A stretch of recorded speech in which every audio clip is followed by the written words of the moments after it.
All right. Shalom, shalom, shalom. First and foremost, I want to give all praises to Yahweh, Bahashem, Yahweh Shah, Bahashem, Rachakodash. Giving double honors to the elders and apostles at Great Millstone who taught me this truth. Peace and salutations to the hopeful elect. Peace and salutations to the Akim, the brethren, out there on the highways and byways, pushing this truth in 100% sincerity. And peace and salutations to the few and sincere sisters who believe in this gospel. So I want to entitle this lesson, Violence Against Jake is Escalating. Violence against Jake is escalating, right? And I want to bring this in reference to, I believe, a couple events that happened recently.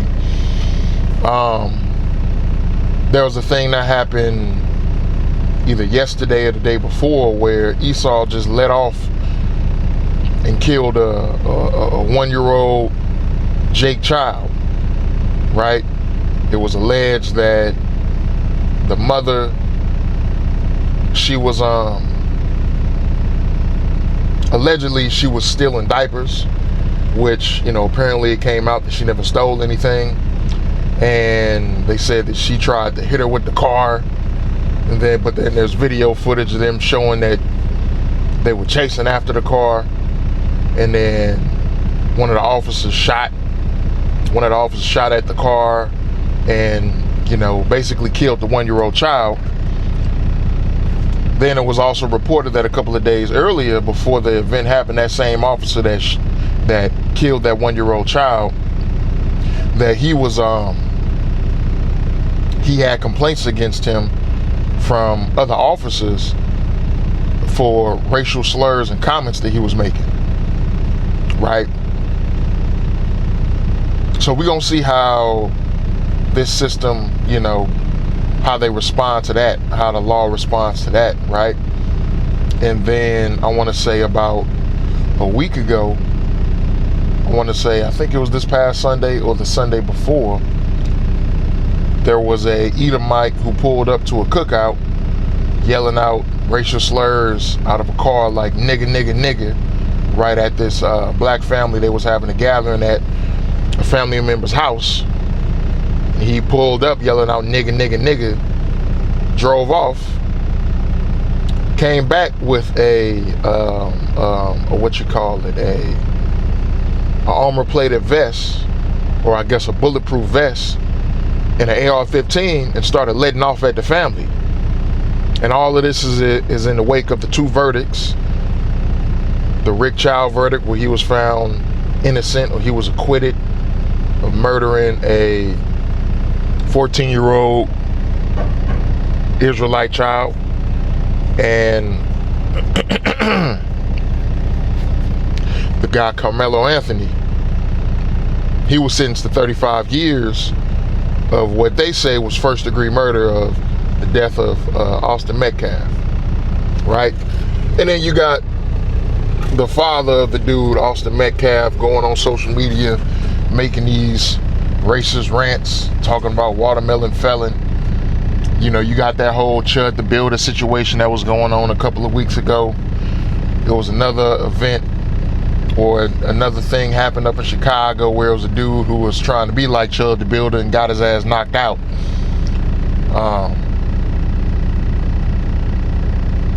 Nonetheless, the violence against Jake is increasing, and it's increasing rapidly. It's increasing fast, right?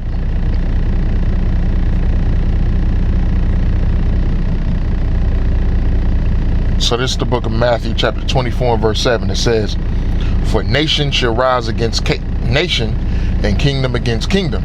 Right? That nation is really talking about what we call in today's terminology, races of people. Right? And kingdom against kingdom, that's talking about countries against country. It says, "And there shall be famines and pestilences and earthquakes in diverse places. All these are the beginning of sorrows," right? Let's go here to the book of 2nd Ezra, chapter 16.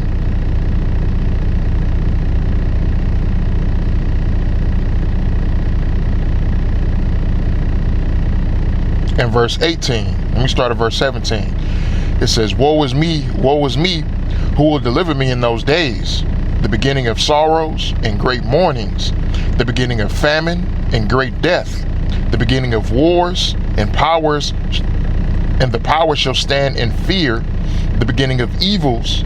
What shall I do when these evils shall come? Behold, famine and plague and tribulation and anguish are sent as scourges for men. Right? So this is the time that we're living in. We're living in the time of the beginning of sorrows, right? And this goes hand in hand with what? Jacob's trouble. Let's go here to Jeremiah 30 and verse 7. And it reads, alas, for that day is great, so that none is like it. It is even the time of Jacob's trouble, but he shall be saved out of it. Right? So what's going to be happening in these times that is going to be great to where no point in history is like it, right? We're seeing a precedent being set for all of the nations, all of these heathen nations, to be turned towards Jake in wrath and violence. Primarily Esau, Edom. And because Esau, Edom is in power, these heathen nations are going to want to team up with Esau, Edom, because what they want to be on what they believe to be the winning team. What they don't understand is that they're about to awaken. They're about to awaken the beast. They're about to awaken the beast, right? And what I'm talking about is every time in history where you've backed Jacob to a corner, right? Especially Judah. Every time in history where you've backed us up to a corner, Judah has always responded with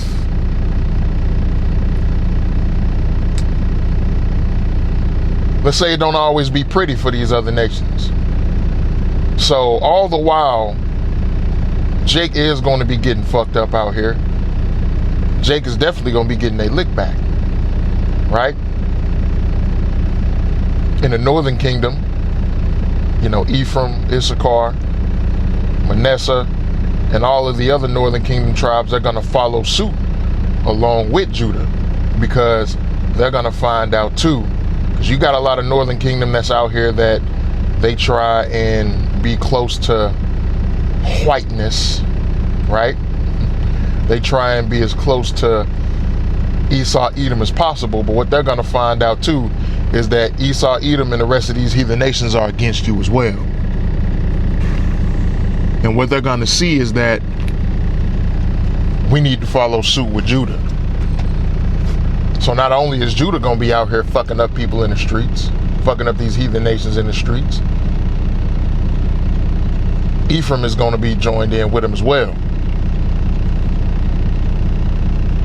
Right? It's the book of Matthew chapter 11 and verse 12. I'm gonna start at verse 10. It says, for this is he of whom it is written, behold, I send my messenger before thy face, which shall prepare thy way before thee. Verily I say unto you, among them are born of women, there have not risen a greater than John the Baptist, notwithstanding he that is least in the kingdom of heaven is greater than he. And from the days of John the Baptist until now, the kingdom of heaven suffereth violence, and the violent take it by force, right? And what that's talking about, it's talking about the nation of Yasha'Allah, right? We've been taken into these various different captivities by violence, by force. Just look at history. Look at how these Edomites came over here to Babylon, or came over here to this land of North America, and how violent they were to the natives, which are the northern kingdom. And then look how violent they were to the southern kingdom and chattel slavery, the transatlantic slave trade. and all of these things that have been happening throughout history, especially since Esau Edom has had his short reign.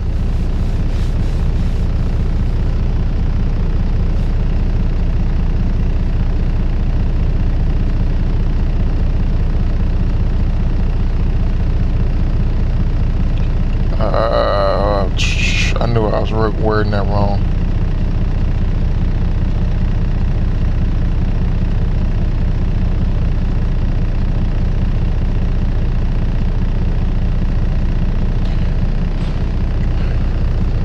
This is the book of Revelation 12 and verse 11. It says, "And they overcame him by the blood of the Lamb and by the word of their testimony, and they loved not their lives unto the death. Therefore rejoice, ye heavens, and ye that dwell in them. Woe to the inhabitants of the earth and of the sea, for the devil is come down unto you, having great wrath, because he knoweth that he hath but a short time." Right? So this devil is coming down with great wrath, right? They're trying to set it up to where they can kill Jake with impunity, which they've already been doing. But they want to go back to, they want to get to doing it in mass numbers, right? Because even during the Jim Crow time, when the way that they used to unalive Jake was brutal and heinous, it wasn't necessarily in mass numbers like they would want to, right? Those were really just acts of violence to keep Jake in subjugation, to let Jake know who's the ruler, right? Who's in charge, if you ever thought to get out of line. Now it's coming to a time where they want to just straight up bring about genocide. They just straight up want to just get rid of all the Israelites. That's been the goal the whole time, but that's definitely what they're trying to move towards. They're trying to move towards just getting rid of Jake, getting Jacob out the way.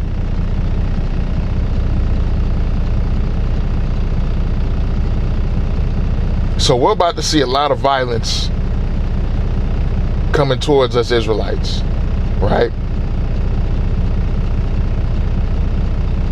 You know, we could even see particular violent acts from these heathen being directed towards brothers, you know?